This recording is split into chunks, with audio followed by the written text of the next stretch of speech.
It's Tuesday, December 9th, 2025. Thanks for tuning in today. A lot to talk about. Silver absolutely breaking out. Gold is continuing to soar.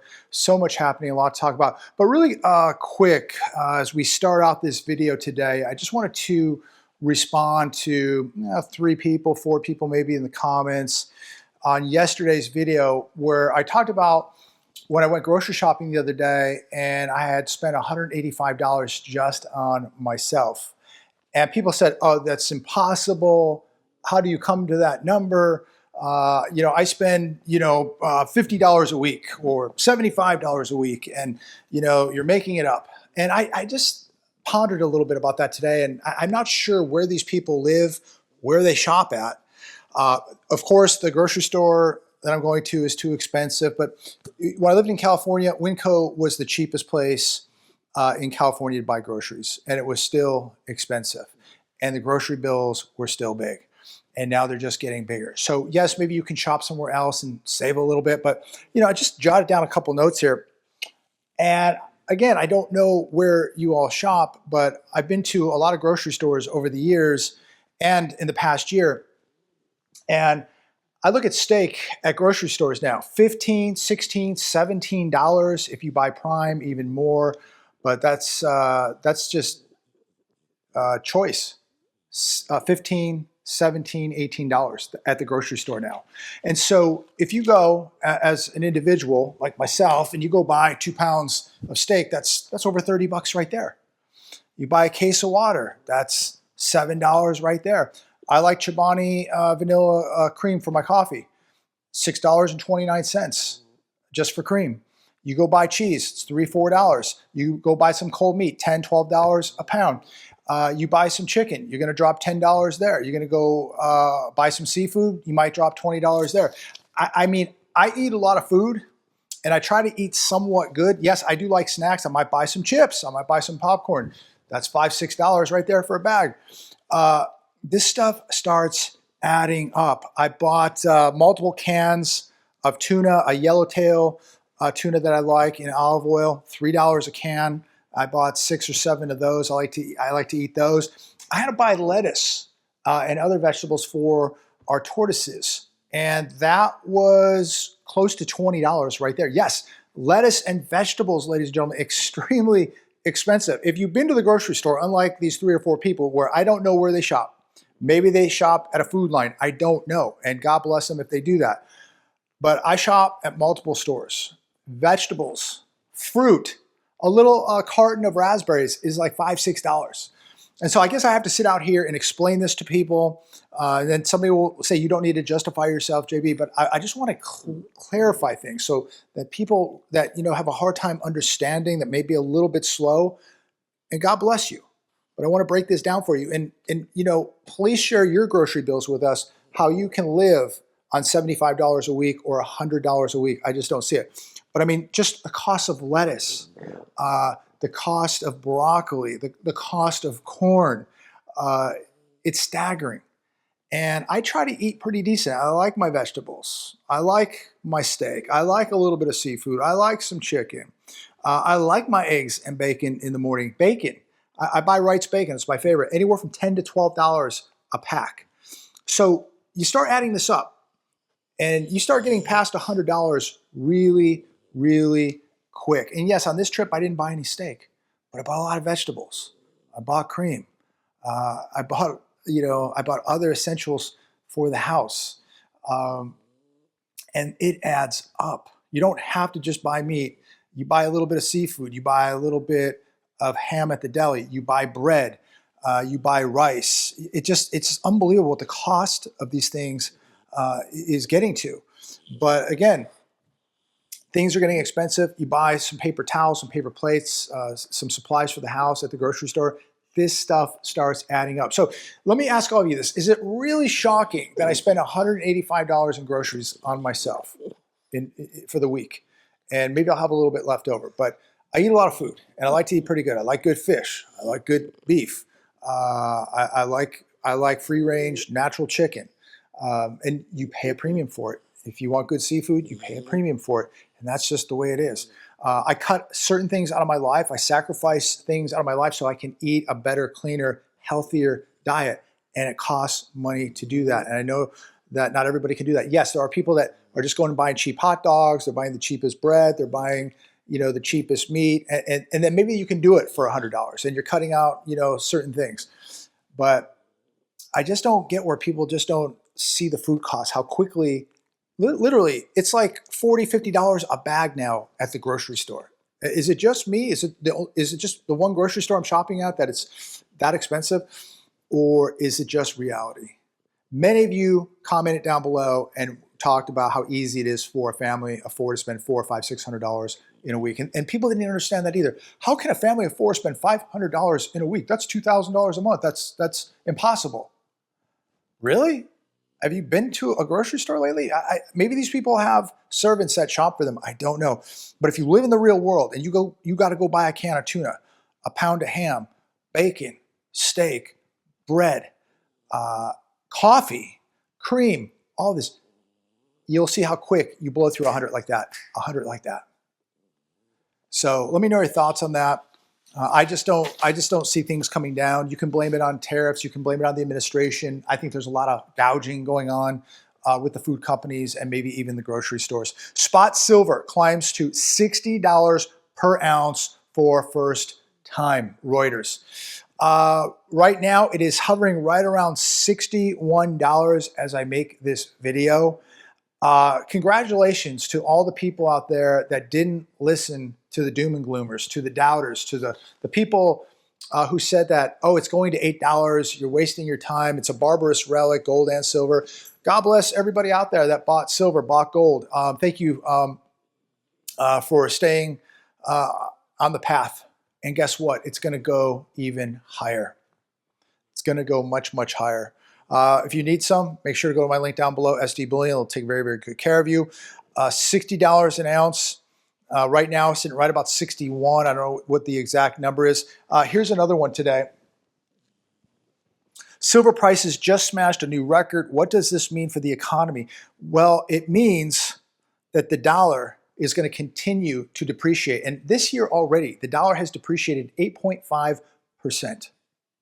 So people who were just holding dollars, not good. People who were holding ounces did very good. Gold is up 60% this year. Silver is up around 102% this year alone. And 2026, it's going to have, I think, a remarkable year, maybe even a better year than it did this year. The dollar is no longer safe, in my opinion. And this is why so many people in countries are now looking at silver, why they've been stockpiling gold. The Fed rate decision tomorrow will likely push the US dollar down even more. So what does this mean? It means that gold and silver are going to go even higher. Now, we may see a pullback tomorrow. Who knows? Sometimes we see that when we get a rate cut, we'll see a pullback for a day or two, and then all of a sudden it's off to the races again. Don't know what's going to happen tomorrow in the metals market. I am 99.9% sure that the Fed will cut rates tomorrow. And I do believe that gold and silver will go much higher. I would not doubt to see silver at $70 an ounce in the first half of 2026. It could go past that. If something really big breaks, then yeah, all bets are off. It's going way beyond that. But if we just keep cruising at this speed right now, you'll probably see $70 silver by summer and $5,000 gold, my opinion only. If you're worried about the governments undermining the value of their own currencies, then you probably should think about buying some metals. Just a thought, just a thought. We're going to see silver shortages, ladies and gentlemen. You don't want to wait till that happens, because when that happens, it's game over. You're not getting any. And you're going to see premiums. As these shortages begin to kick in, the premiums are going to go way up. If you want it, you pay the premium. That's just the way it is. And people will pay the premiums. But why wait till the premiums explode? Why wait for the shortages to kick in where you have to wait in line to hope to get something and then you don't? This is the time to be protecting yourself and stockpiling right now. The economiccollapse.com, the unprecedented explosion in the price of silver can be attributed to the AI boom and the behavior of the BRICS nations. I mean, all of this now, we're seeing gold and silver now talked about literally everywhere. It's the center of attention. Now, all of a sudden, people are talking about it because they have to. Can no longer be denied, can no longer be ignored. So far this year, as I said, gold up 60%, silver up around 102% and climbing. And conditions will be very, very favorable for both in 2026 to go much higher. As I said, I believe $70 in the first half for silver, 5,000 quite possibly in the first half of 2026 for gold. AI centers require lots of silver, and the demand is only going to get bigger. So keep an eye on that. How many of you have been purchasing gold and silver this year? Let me know. Comment down below. Somebody also said that, isn't it sad that I tell people to comment or share the videos, that I'm just trying to, get the algorithm to, well, no, duh, of course. Why would I make videos and not want anybody to watch the videos? I don't get these people. Of course I want people to share the videos. Of course I want people to comment. Of course I want the algorithm to share the videos. And how do you do that? By people sharing the videos and people in the comments. Why would I want to make videos and have nobody watch them or not have the algorithm share the videos? I just don't understand people. I don't know. I guess people just really don't want the message to get out there. I know that they're scared. I know that the people that don't want to talk about gold and silver, that don't want the message to get out there, they're scared. They were the people laughing before. They were the people laughing at the homeless videos when I would film homeless people, that could never happen to them, that you could never lose a job. And now these people are scared of losing jobs if they haven't already. They're scared of having nowhere to go. They're scared because they have no money. They're scared because they have no gold or silver, no training, no assets, nothing. And now all they can do is lash out. Well, it's too late, because now you're in big trouble and you know it and you're scared. These were the people that told me that I was scared, that I'm a doom and gloomer, I'm paranoid, I'm scared. Do I look scared? Nugget's right next to me snoring right now. Slept great last night. I plan to sleep good tonight. Walking close to God. Got my exercise in today. Gonna head over to jiu-jitsu tonight. I'm just trying to walk the walk. I don't live my life in fear. I don't live my life in negativity. I live my life in preparation. I just live my life walking the walk and preparing for what's coming. It's just part of my life. It's the lifestyle. And so I believe when you have your debts paid off or manageable, you're walking close to God, you're feeding your animals, feeding your family, what's there to be afraid of? You should be concerned, but you shouldn't live your life in fear. You should be preparing, but you shouldn't live your life in fear. The people who are now living their life in fear are the people out there that think that this isn't going to happen. They're denying it because they actually really know it's going to happen, because it's happening to them right now. They feel the squeeze. They see what's happening around them. And so for years, I begged these people to stop wasting time criticizing and judging me and just take care of yourself. Please prepare yourselves, prepare your families. Don't worry about me. I'm going to be okay. You don't need to worry about me. You don't need to call me out, criticize me, judge me, and call me names. You can. Thanks for the click. But please, take the time, take the energy, and take care of yourselves. Americans spend $2.6 billion on OnlyFans in 2025, this on The Hedge today.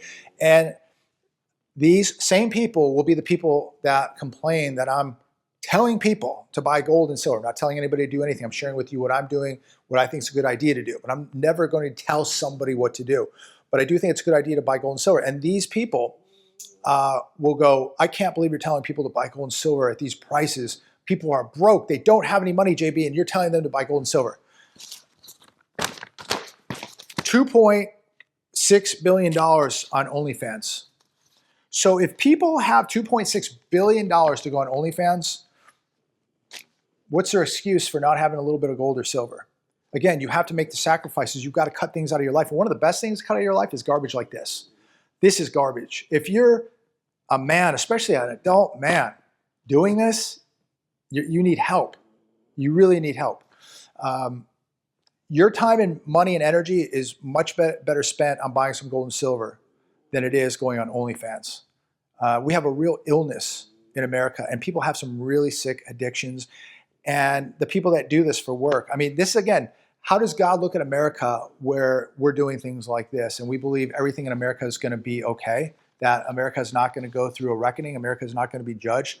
And you look at the garbage, the smut, the demonic, nefarious things that are in the movies now, the music, and yet we just think that God's just going to come and save us all. Take the time, energy, don't spend it on smut and garbage like this. Get yourself prepared, get yourself in shape, get yourself walking close to God. BRICS Gold. BRICS Gold Pact hits 33 countries with Russia leading metal exchange push. So the BRICS Gold Pact now spans 33 nations, 11 full participants, 22 in the application stages. It says here, they're building infrastructure that facilitates dollar-free commerce backed by physical gold rather than US dollars. Are we beginning to see where this is all going? And people will say, who's going to buy your gold, JB? The whole thing's going to just go down and nobody's going to want your gold, nobody's going to want your silver. Really? How about the BRICS? How about the central banks? I don't think anybody's going to have a problem selling gold or silver when this thing implodes. What you're going to have a problem with is using dollars.